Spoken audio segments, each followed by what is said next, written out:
Hello everyone, welcome to black mirror horror. कैसे हैं आप सब? आई होप आप सब ठीक होंगे। आज मैं आप सभी के लिए एक नई और सच्ची भूतिया कहानी लेकर आई हूँ। आप सबको इस सर्दी भरे ठंडी में नम वातावरण में अपने अपने कमरे में बैठकर भूतिया कहानियाँ सुनना बहुत पसंद होगा, और इसीलिए मैं आप सभी के लिए ऐसी ही डरावनी और सच्ची कहानियाँ लाती रहूंगी। बिना देरी करे अब इस हॉरर स्टोरी को शुरू करते हैं। लेकिन उससे पहले अगर आपको ये कहानी पसंद आए तो इस वीडियो को लाइक और चैनल को सब्सक्राइब जरूर कीजिएगा, और साथ ही बेल आइकन भी ऑन कर लीजिएगा, जिससे आपको नई कहानियों की नोटिफिकेशंस मिलती रहेगी। तो चलिए बढ़ते हैं हमारी कहानी में। आज की ये कहानी है एक सब्जी मंडी की। इस कहानी को भेजने वाले अंकल ने हमसे रिक्वेस्ट की है कि ये कहानी हम आपको गुप्त रूप से बताएं, यानी कि ये कौन से शहर की है वो मैं आपको नहीं बता सकती, लेकिन गुजरात के एक बहुत ही प्रसिद्ध शहर से जुड़ी ये कहानी है। 10 साल पहले की बात है। लगभग 2016 में गुजरात के इस नगर पालिका में 3 सब्जी मंडियां थी। एक शहर के छोर पर, एक बीचों बीच और एक नेशनल हाईवे पर। आज भी ये तीनों सब्जी मंडियां वैसी की वैसी ही हैं। लेकिन 10 साल पहले जो शहर के बीचों बीच सब्जी मंडी थी, वहां कुछ ऐसा घटित हुआ जिसकी वजह से वो काफी दिनों के लिए बंद रही थी।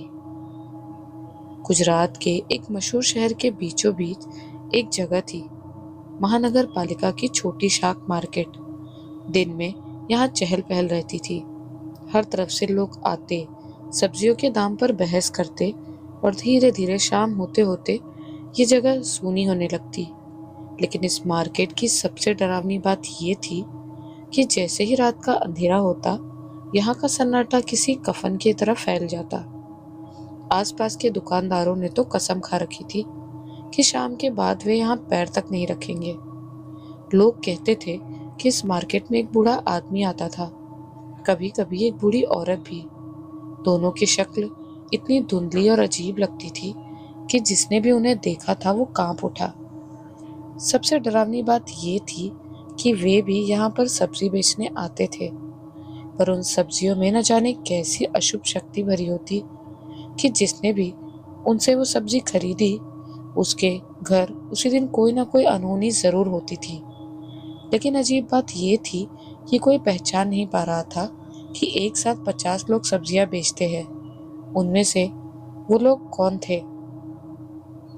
स्थानीय लोगों में किस्से मशहूर थे।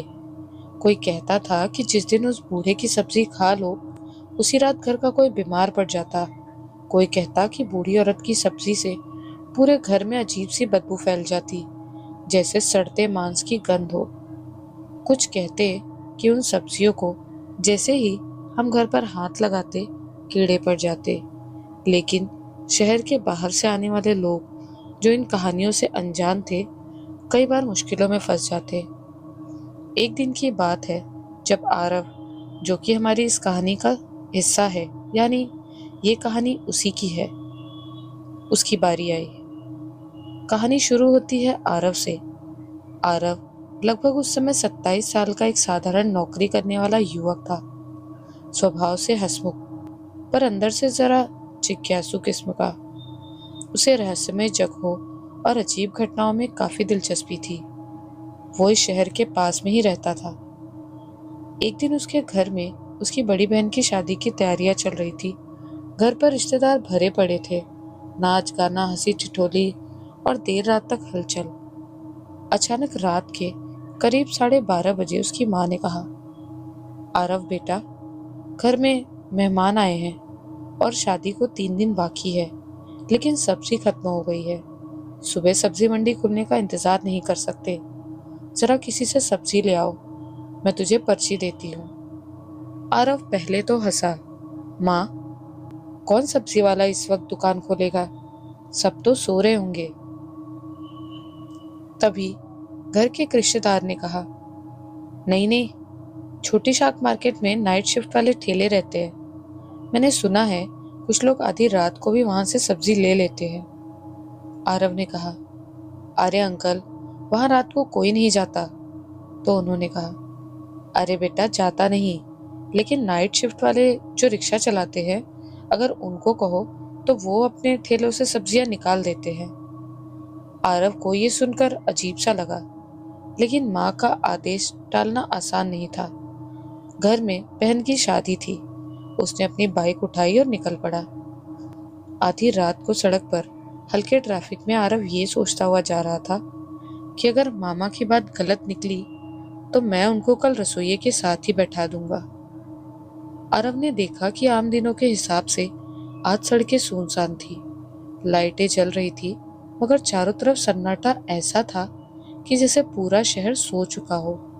बाइक की गड़गड़ाहट उस खामोशी को चीर रही थी। हवा ठंडी थी, मगर आरव को अजीब बेचैनी हो रही थी।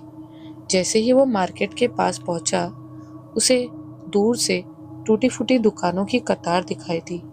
दिन में यही जगह रंग बिरंगी लगती थी, पर इस वक्त हर दुकान बंद थी और शटर गिरे हुए थे। केवल कुछ पुराने ठेले खड़े थे, लेकिन उन पर भी कपड़े लगे थे। आरव बाइक पार्क करके अंदर गया, लेकिन ये क्या? अंदर जाकर उसने देखा तो उसने सोचा, इतना डरावना माहौल आज तक यहाँ महसूस नहीं किया मैंने। अंदर घुसते ही उसकी रूह कांप गई। पूरा इलाका वीरान था। स्ट्रीट लाइट की ट्यूब आधी बुझी हुई थी। हल्की टिमटिमाहट से ये जगह और भी डरावनी लग रही थी। एक कोने में कचरे के ढेर से बदबू आ रही थी। वही अचानक उसे एक ठेला दिखाई दिया। उस पर सब्जियां सजी थी, बैंगन, टमाटर, आलू, पर सब पर अजीब सी चमक थी, जैसे धुंध में भीगे हुए हो।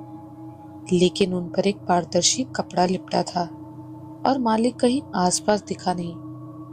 आरव सोच में पड़ गया, इतनी सब्जियां ऐसे छोड़कर कौन चला गया? मालिक यहीं कहीं होगा। इतना सोचकर आरव सब जगह देखता है तो ठेले के पीछे से एक बूढ़ा आदमी खड़ा होता है। उसकी दाढ़ी गंदी पीली, आंखें लाल चमकती हुई और मुंह अजीब सा दिखा। चेहरा झुर्रियों से भरा, पर मुस्कान ऐसी कि किसी शव के होंठ सिलकर मुस्कुराते हों। बूढ़ा आदमी बोला, आओ बेटे, सब्जी ले लो, ताजी सब्जियां हैं, सब ठीक हो जाएगा। आरव के गले से आवाज नहीं निकली। उसे लगा जैसे उसकी टांगें जम गई हो, लेकिन घर की याद और माँ का हुक्म, इनसे वो मजबूर था। उसने कांपते हाथों से कहा, आलू कितने के हैं? बूढ़ा धीरे धीरे हंसा। आलू सबके काम आते हैं बेटे, ले जाओ जितना चाहिए। आरव ने आलू, टमाटर, मटर, सब जो उसे चाहिए था भरवाया। फिर सारी सब्जियां उसने अपने झोले में भरवाई। लेकिन जैसे उसने पैसे देने के लिए पर्स निकाला, बूढ़ा आदमी उसकी तरफ झुकाया। उसकी सांसों से सड़न की गंध निकल रही थी। उसने धीमी आवाज में कहा, पैसा पैसा सब मिट्टी है, बस खून देना पड़ता है। आरव के हाथ कांप गए। उसने झटके से पैसे ठेले पर रखे और झोला उठाकर भागा। बाइक पर बैठते ही उसने पीछे मुड़कर देखा। ठेला वहां था ही नहीं। न बूढ़ा आदमी था, न सब्जियां थी, सिर्फ एक खाली जगह थी। और ये देखकर उसे जो डर लगा वो ऐसा था जिसकी वजह से उसकी रीढ़ में ठंडी लहर दौड़ गई। घर पहुंचते ही उसने झूला माँ को दे दिया और चुपचाप कमरे में चला गया। दिल अब भी तेज धड़क रहा था। सुबह उठकर माँ ने कहा, बेटा, ये कैसी सब्जियां ले आया? सबके सब अंदर से काले पड़े हैं, गंध आ रही है। आरव ने झूला देखा। सचमुच आलू, टमाटर सब सड़े गले निकले। रात में जो ताजे लग रहे थे वो अब ऐसे लग रहे थे जैसे महीनों से पड़े हो। रिश्तेदार मजाक करने लगे, आरव भूतिया सब्जी ले आया क्या? पर आरव को ये मजाक नहीं लगा। उसे लगा कहीं सच में वो आदमी। इतना सोचते वक्त भी उसके कानों में अब भी बूढ़े आदमी की वो फुसफुसाहट गूंज रही थी। पैसा सब मिट्टी है, बस खून देना पड़ता है। उसकी माँ ने सुबह आए सब्जी वाले से सब्जियां तो ले ली, लेकिन आरव का डर बढ़ने लगा। उसे बहुत सारे नकारात्मक विचार आने लगे। पूरे दिन वो बेचैन रहा। उसे हर जगह वही बूढ़ा नजर आने लगा, कभी खिड़की के पास, कभी आईने में। और जब रात को नींद टूटी तो उसने देखा कि कमरे में वही आदमी दिखाई दे रहा था। आरव बेड पर पड़ा था। झट से खड़ा हुआ और लाइट ऑन की तो कुछ नहीं था, पर उसके बेड पर छोटे छोटे कीड़े रेंग रहे थे। कुछ कीड़े दीवार पर चढ़ते जा रहे थे। आरव चीख पड़ा। घर वाले दौड़कर आए और देखा, पर कमरे में कुछ नहीं था। अब आरव को समझ आने लगा था कि उस मार्केट की कहानियां सिर्फ अफवाह नहीं थी, वहां सचमुच कुछ भयानक होगा। अब आया उसके सामने सच, मार्केट का वो काला सच और रहस्य जिसको जानने वाले की आत्मा भी कांप जाती है। आरव डर में तो था ही, तभी उसके मोहल्ले के एक बुजुर्ग रमेश अंकल ने उससे कहा, बेटा, तू कल रात छोटी शाक मार्केट गया था ना, वहां जाना ही मत। लोग कहते हैं वहां कई साल पहले एक सब्जी वाला था जो कर्ज में डूबा था। एक रात उसने अपने पूरे परिवार को जहर देकर मार डाला और खुद फांसी लगा ली। तब से वहां उनकी आत्माएं भटकती है। कभी वो बूढ़ा भूत बनकर आता है, कभी बूढ़ी औरत उसकी पत्नी, और कभी उसके बच्चे। और जो उनसे सब्जी ले लेता है वो उनकी शापित दुनिया में फंस जाता है। ऐसी बात जानकर आरव का दिल बैठ गया। रात की वो घटना कोई सामान्य नहीं थी। अब ये साफ था कि उसने अपनी जान खतरे में डाल दी थी। अपने साथ हुई इस घटना के बाद आरव उस भूतिया घटना को भूलने की कोशिश कर रहा था, लेकिन उसका मन किसी भी तरह शांत नहीं हो पा रहा था। जैसे तैसे करके 3 दिन निकले। वो इन 3 दिनों में ज्यादातर लोगों से घिरा रहा, ताकि उसको अकेले में कोई विचार ना आए। और उसने अपनी बहन की शादी संपन्न की। शादी के 3 दिन बाद ही जैसे ही आरव रात को आंख बंद करता तो वही लाल चमकती आंखें दिखाई देती, वही सड़ी हुई सांसें। दिन में भी उसे लगता जैसे कोई उसका पीछा कर रहा हो। लेकिन लगातार 2 दिनों तक ऐसा होने के बाद तीसरे दिन मोहल्ले में सनसनी फैल गई।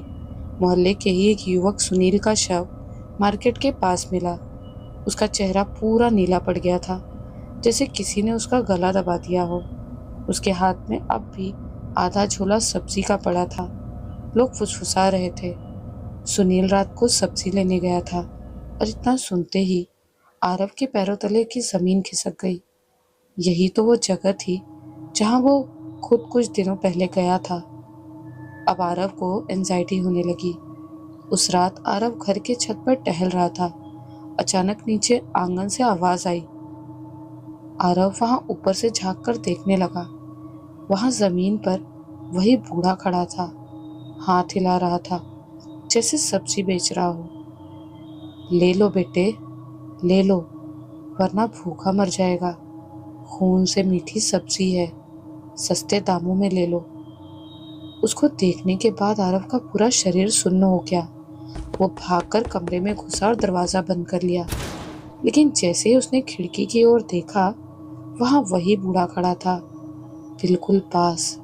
उसकी आंखें कांच के पार चमक रही थी। आरव चीख पड़ा। उसके घर वाले दौड़ कर आए, लेकिन जब खिड़की खोली तो वहां कोई नहीं था। फिर तो मार्केट की ये बात सब में फैल गई और पूरे शहर में मार्केट की इस घटना के बारे में बातें फैल गई। धीरे धीरे खबर आने लगी कि जो भी रात के समय मार्केट के पास जाता है उसकी मौत हो जाती है या वो पागल हो जाता है। किसी का गला घुटा मिलता था, किसी की आंखें फटी हुई मिलती थी, कोई गटर के पास सोया हुआ मिलता, या कोई सुबह तक जागता रहता था। यहाँ तक कि जिसने कुछ भयानक देखा हो उनकी मौत होने लगी थी। लोगों ने कहना शुरू कर दिया कि वहां आत्माएं बसती हैं। उनके ठेले से जो खरीदेगा कुछ, उसका परिवार तबाह हो जाएगा। मार्केट के दुकानदारों ने तय कर लिया कि रात होते ही सब जल्दी ही शटर बंद कर देंगे, पर कुछ मजबूर लोग जिन्हें तुरंत सब्जी चाहिए होती फिर भी वहां जाते थे और हर बार कोई न कोई अनहोनी होती थी। एक रात आरव को बाथरूम जाना पड़ा। जैसे ही वो कमरे से बाहर निकला, उसने सुना कि वहां पास में अजीब सी आवाज गूंजी, जैसे कोई गीले पैरों से चल रहा हो। उसने धीरे धीरे आगे कदम बढ़ाए। अचानक सामने उसे उस बूढ़ी की पत्नी, एक बूढ़ी औरत दिखाई दी। उसका चेहरा काला पड़ा था, होठ सड़े हुए थे और हाथ में टोकरी थी जिसमें खून से भीगे आलू पड़े थे। वो बोली, ले ले बेटा, वरना भूखा मर जाएगा। अब आरव की आत्मा तक कांप उठी, क्योंकि अब उसको एक और आत्मा दिखाई देने लगी थी। आरव के पैरों से जोर की बिजली सी दौड़ी। उसने दरवाजा बंद करने की कोशिश की, पर औरत ने टोकरी उसके सीने पर दे मारी। सारे आलू नीचे गिरते ही जमीन पर खून बहने लगा। आरव ने चिल्लाकर माँ बाप को बुलाया, लेकिन जब उसके माँ बाप वहां पर आए तो जमीन सूखी थी, पर उसके कपड़े खून से सने थे, जैसे उसको कोई चोट लगी हो। अब परिवार भी डर गया था। उन्हें लगा कि आरव किसी बड़ी मुसीबत में है। दूसरी ओर शहर में हो रही मौतों का सिलसिला यूं ही चलता रहा, रुका ही नहीं। हर दिन कोई ना कोई बुरी खबर आ रही थी। इसी बीच आरव के ही मोहल्ले में 3 और मौतें हुई।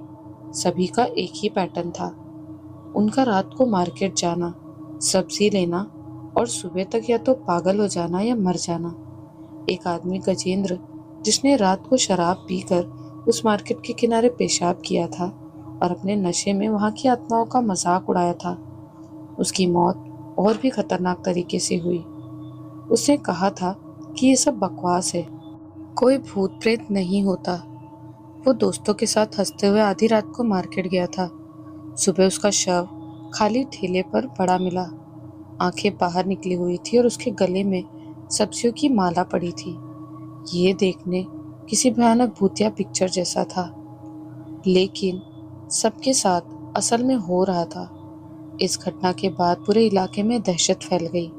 लोग दिन में भी वहां से सब्जी लेने से डरने लगे और धीरे धीरे वहां के कस्टमर शहर की बड़ी मंडी जाकर सब्जियां खरीदने लगे।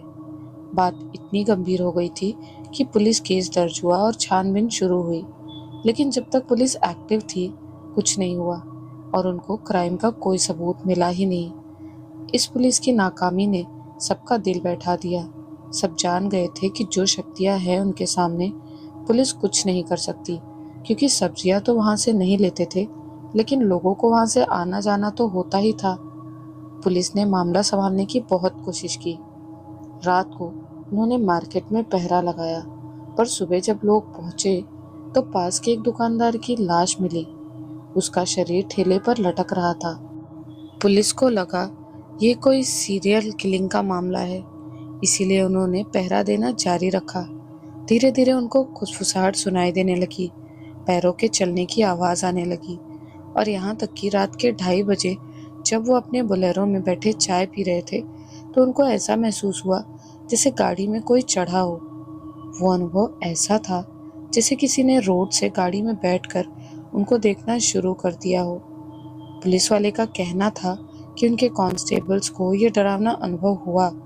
उसके बाद वो डर कर पुलिस स्टेशन आ गए और सबको बताया। दूसरे दिन से उन्होंने पहरा देने के लिए थोड़ी दूरी बनाई। इसी तरह 15 दिनों तक पहरा देने के बाद भी न कोई सुराग मिला, न उनके हाथ कोई सबूत आया। बस कुछ आवाज सुनाई देती, कुछ परछाई दिखाई देती और कांस्टेबल्स भाग जाते। इसकी वजह से पुलिस ने हाथ खड़े कर दिए। उन्होंने मार्केट को खतरनाक क्षेत्र घोषित कर दिया और बताया कि रात को कोई इसके आजू बाजू के रोड से और विस्तार से निकले नहीं, ना ही कोई अंदर सब्जियां लेने जाएगा, और रात को वहां व्यापार करना बैन लगा दिया। लेकिन शहर की जरूरतों की वजह से दिन में मार्केट चालू रहता था।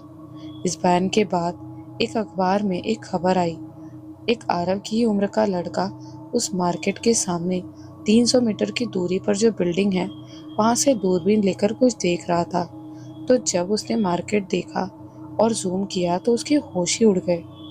उसने पेड़ पर कुछ लोगों को बैठे हुए देखा, वो सब धुआं हो जाते। उसने उस ठेले वाले को देखा और वो ठेले के इर्द गिर्द उड़ती हुई आधी इंसानी बॉडी को देखता है। धीरे धीरे ऐसी खबरें फैलने लगी और आरव के आसपास रोज कोई ना कोई खबर आती या अफवाह आती, जिस वजह से आरव की हालत और भी बिगड़ती है और उसको पागल बनाने लगा था। आरव अब पूरी तरह मानसिक दबाव में आ चुका था। रात को उसे नींद नहीं आती थी। सपनों में बूढ़ी औरत या बूढ़ा आदमी बार बार आते थे। वो धीरे धीरे चिल्लाने लगा, बड़बड़ाने लगा, खून, खून चाहिए उन्हें, सब खून मांगते हैं। आरव की हालत देखकर उसके परिवार ने सोचा कि वो पागल हो गया है, लेकिन आरव जानता था कि ये सब हकीकत है। हालांकि अभी तक उन आत्माओं ने आरव को कुछ किया नहीं था, जिसके लिए आरव भी आश्चर्य में था।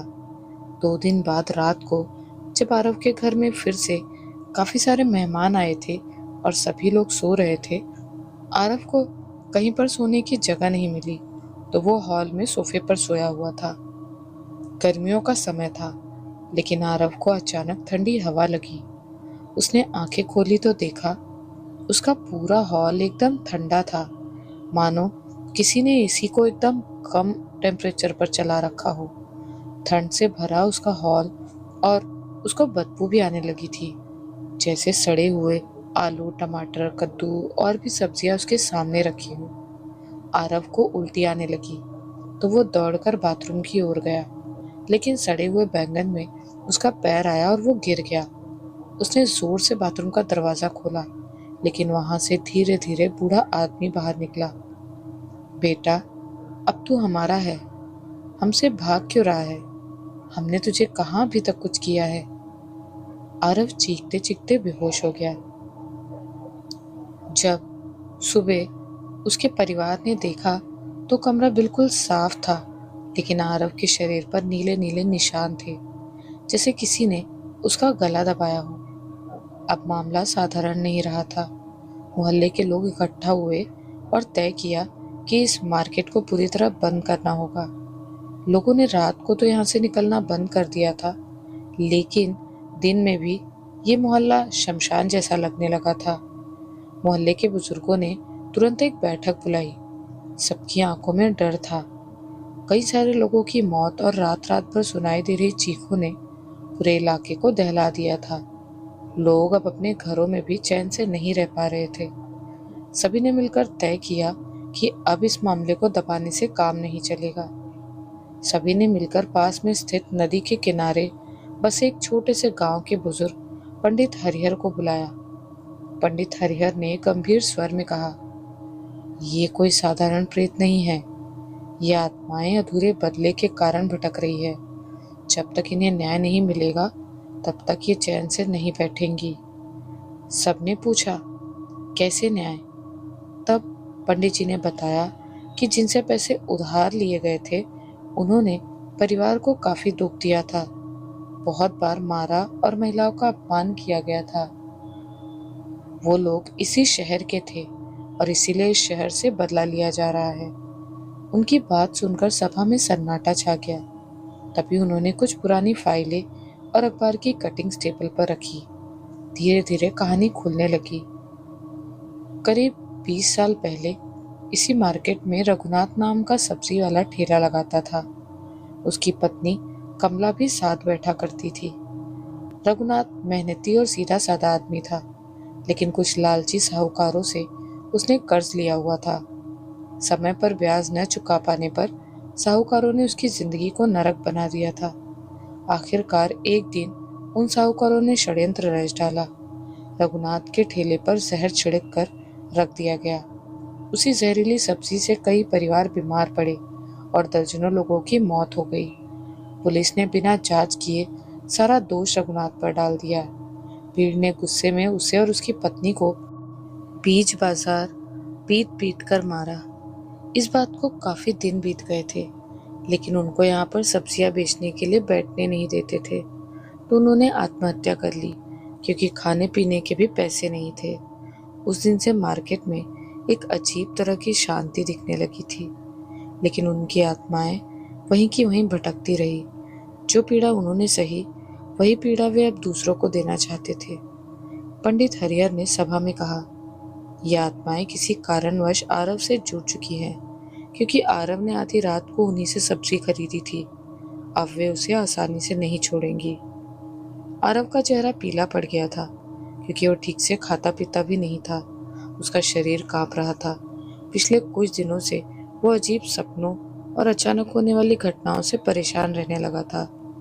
कई बार उसे लगा कि कोई अदृश्य हाथ उसकी गर्दन दबा रहा है। फिर पंडित जी के कहने पर एक नामी तांत्रिक को बुलाया गया। लोगों ने तय किया कि इस समस्या का समाधान अब केवल किसी शक्तिशाली तांत्रिक के द्वारा ही संभव है। तभी पंडित हरिहर ने बाबा कालीनाथ को बुलाया। बाबा कालीनाथ को मार्केट पहुंचते और उन्होंने चारों ओर से मंत्रों से रक्षा चक्र बनाया। बीच में अग्नि जलाई और पूजा शुरू की। जैसे ही मंत्रोच्चार गूंजा, अचानक हवा तेज हो गई। सब्जियों के ठेले अपने आप हिलने लगे। आलू, टमाटर, बैंगन की सड़ी खुशबू हवा में घुलने लगी।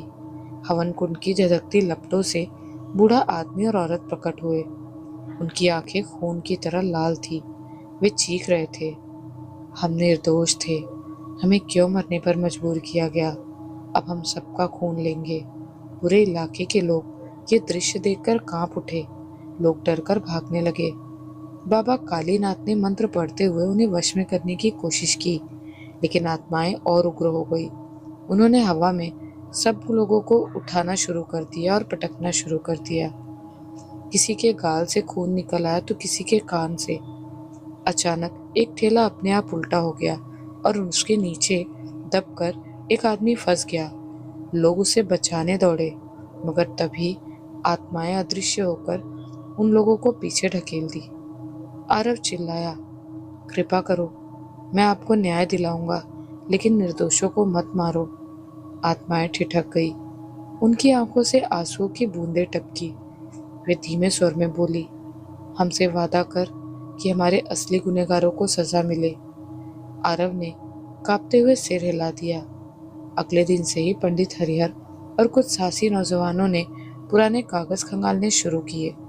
नगर निगम की फाइलें, थाने की रिपोर्ट और पुराने अखबारों से एक एक सच सामने आता गया। और ये साबित हुआ कि वाकई रघुनाथ और उसकी पत्नी निर्दोष थे। उन्हें फंसाने वाले साहूकारों ने बाद में बड़ी संपत्ति बना ली थी और अब भी आराम की जिंदगी जी रहे थे। ये खबर फैलते ही पूरा शहर स्तब्ध रह गया। लोगों में गुस्सा और आक्रोश दोनों उमड़ पड़े। सरकार ने कार्रवाई की, उन साहूकारों को गिरफ्तार किया गया। लेकिन तभी अजीब घटना घटी। जिन जिन लोगों ने रघुनाथ और कमला को मारने वाली भीड़ में हिस्सा लिया था, उन्हें अचानक बीमारियां घेरने लगी। कोई पागलपन का शिकार हो गया, कोई खून की उल्टियां करने लगा। लोगों ने समझ लिया कि यह आत्माओं का प्रकोप है। पंडित हरिहर और बाबा कालीनाथ ने मिलकर तय किया कि अब आत्माओं की शांति के लिए विशेष हवन करना होगा। उन्होंने उसी गड्ढे के पास पूजा की तैयारी की जहां रघुनाथ और कमला की लाशें उनकी मौत के बाद फेंकी गई थी। पूरे मोहल्ले के लोग उस रात इकट्ठा हुए। मंत्रोच्चार शुरू हुआ, अग्नि की लपटें उठी और दोनों आत्माएं फिर से प्रकट हुई, लेकिन इस बार वे शांत लग रही थी। उनका चेहरा अब वैसा भयावह नहीं था। वे बोले, धन्यवाद बेटा, तूने हमें न्याय दिलाया है, अब हम मुक्त हो रहे हैं। धीरे धीरे उनका पूरा शरीर धुएं में बदलकर आकाश की ओर उड़ गया। अगली सुबह मार्केट के ताले खोल दिए गए।